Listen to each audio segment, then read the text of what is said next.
Hi, this is Victor Fonchain. I've been practicing Buddhism for 25 years. I want to share briefly some basic Buddhist concepts. First of all, Buddhism doesn't fit neatly into either category of religion or philosophy.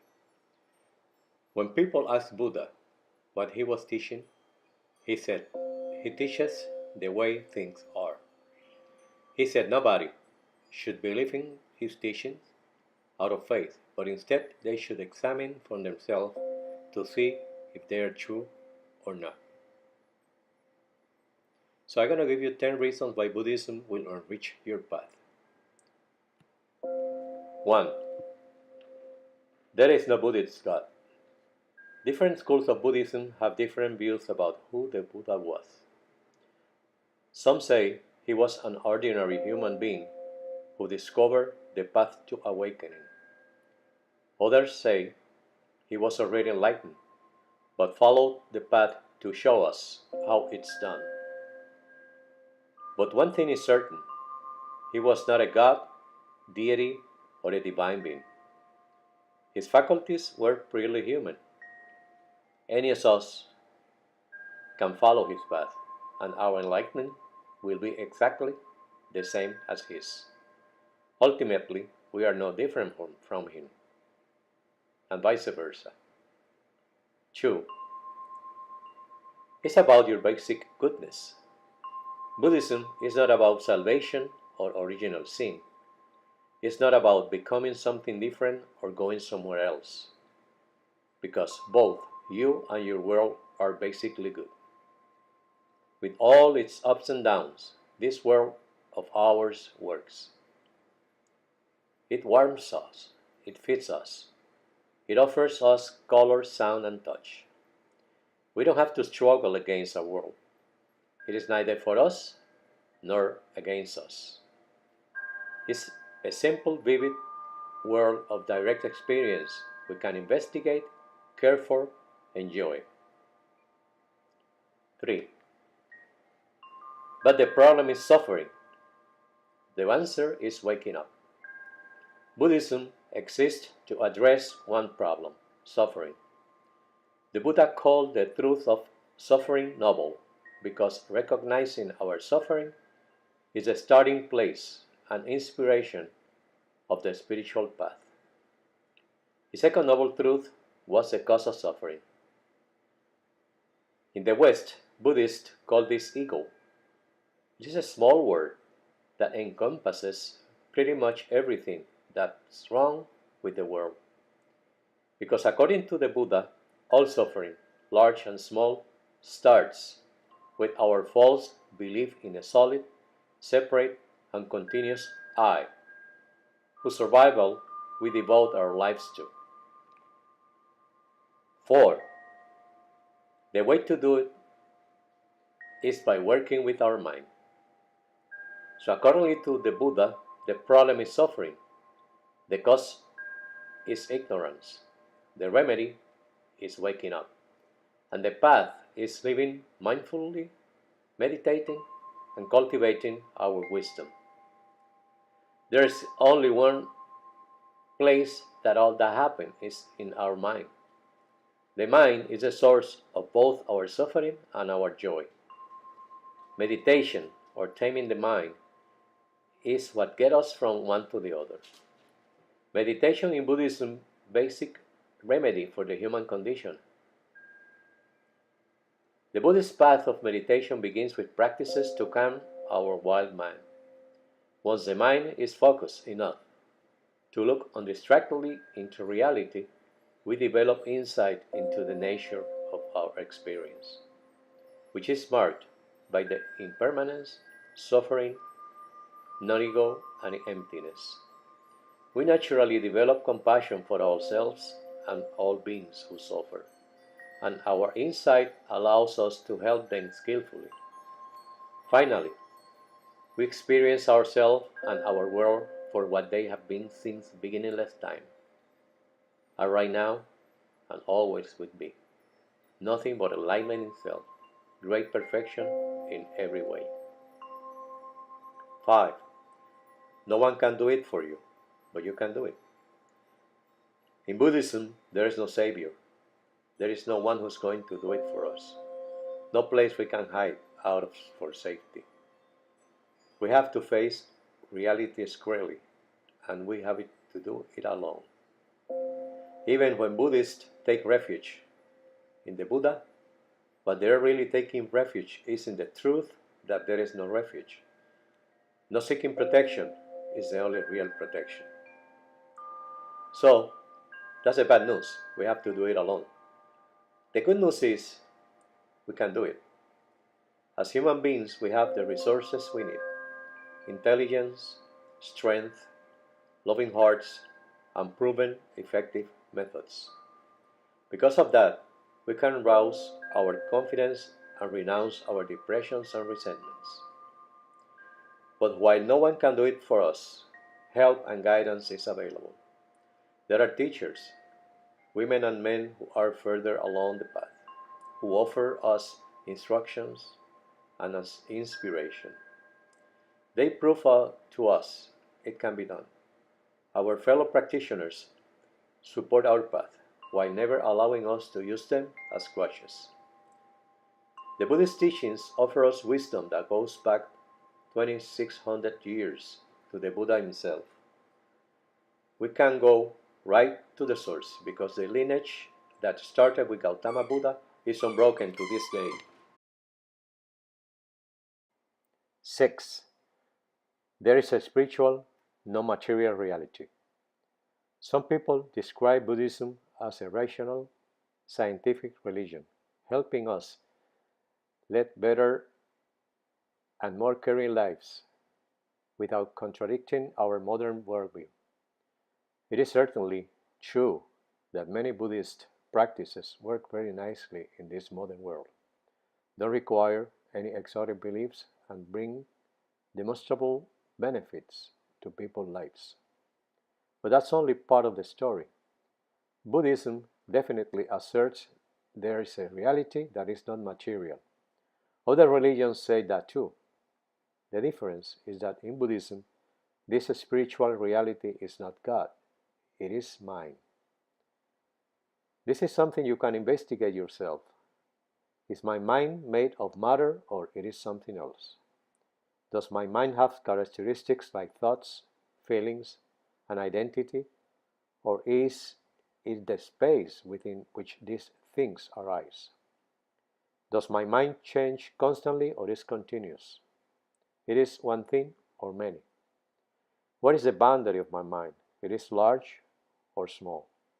It is inside me, looking at the material world outside, or are my perceptions and my experience of them both mine?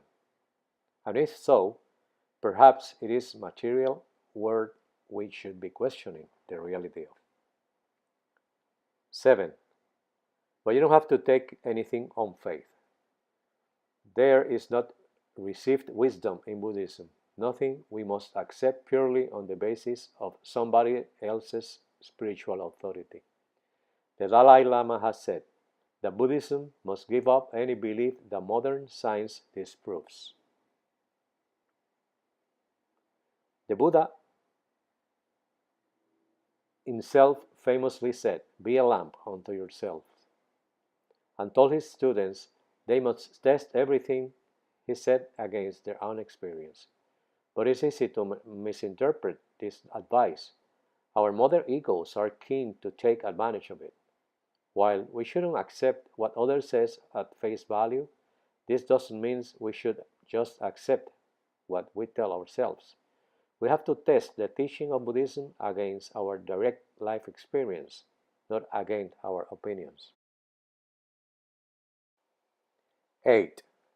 Buddhism offers a wealth of skillful means for different people's needs. Buddhism is not a one-path-fits-all religion. It is highly pragmatic because it's about whatever helps reduce suffering. Beings are infinite, so are their problems and states of mind.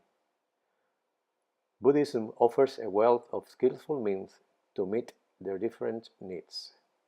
If people are not ready for the final truth, but a partial truth will help, that's no problem, as long as it actually helps.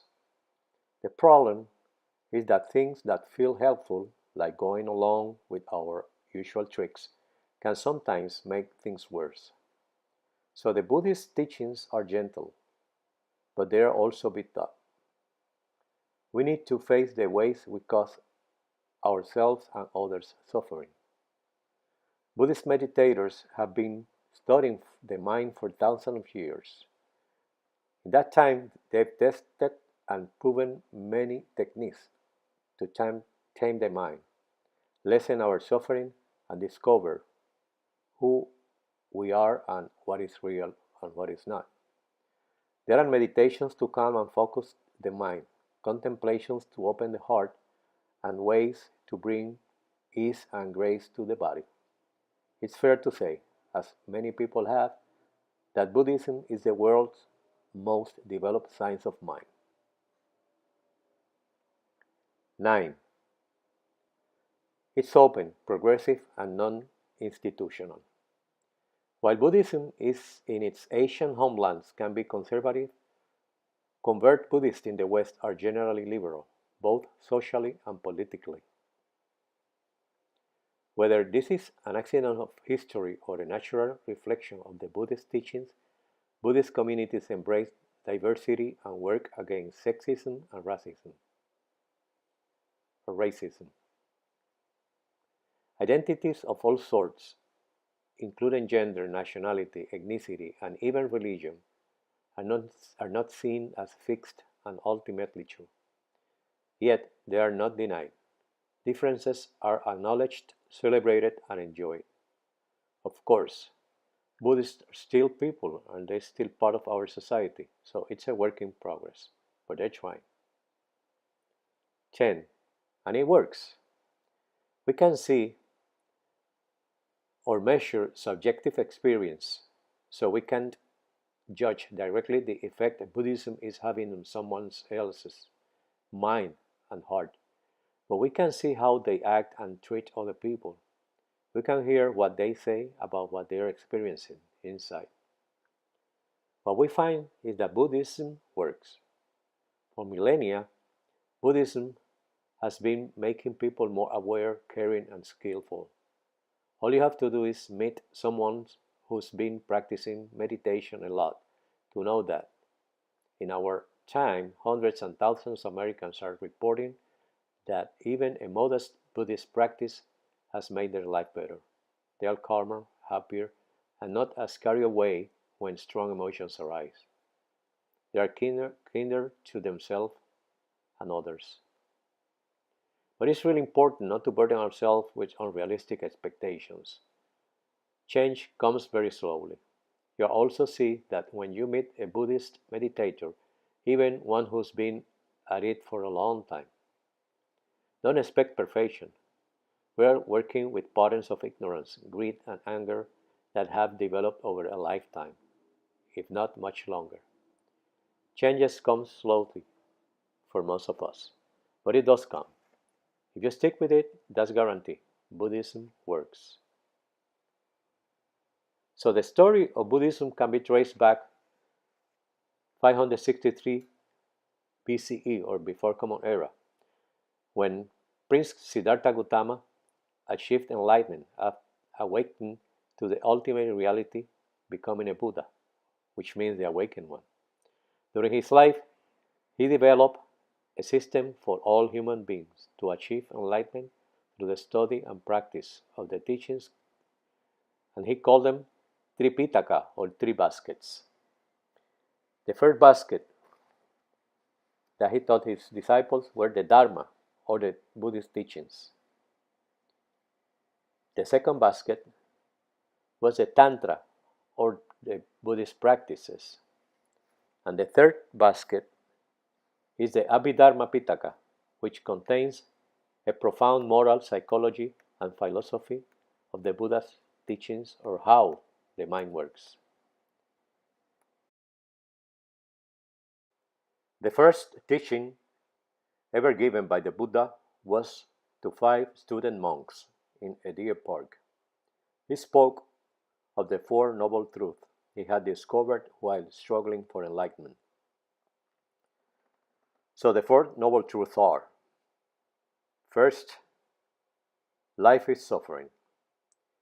It was the Buddha's first awareness that life brings with it illness, age, misery, and death that led him to search for a deeper understanding of how we live and ways to end suffering.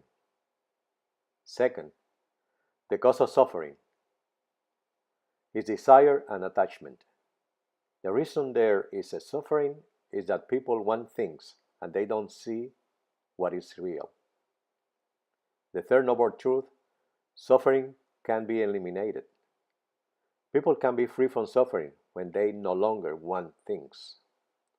And the fourth noble truth: for a person to stop wanting things, they must follow a set of rules called the Eightfold Path. So he told his disciple about the Eightfold Path that are actually divided in three basic principles. The first one, wisdom. And the first path is right understanding. Understanding of things as they really are, the true nature of things, people, experiences, etc. The second path, right thought. You are what you think. The quality of your thoughts determines the quality of your life. The second principle, conduct. And the first path is right speech. Speak kind and helpful words by avoiding lying, harsh speech, and idle talk. In this sense, karma is created by what is called the three doors: mind or thoughts, speech, and body. The next path, right livelihood. Everything you do, job, social life, etc., must avoid hurting others. Next, right action. Respect for others' life, property, and personal relationships. The third principle is discipline. The next path is right effort. Cultivate a positive attitude and have enthusiasm in the things you do. Next path, right mindfulness. Be aware of your thoughts, words, and actions. Again, the three doors. And the last path is right concentration. Your mind is totally absorbed in the moment without distraction, wavering, anxiety, or drowsiness. Through meditation, you can train the mind to stay always in the now and here. Thank you very much.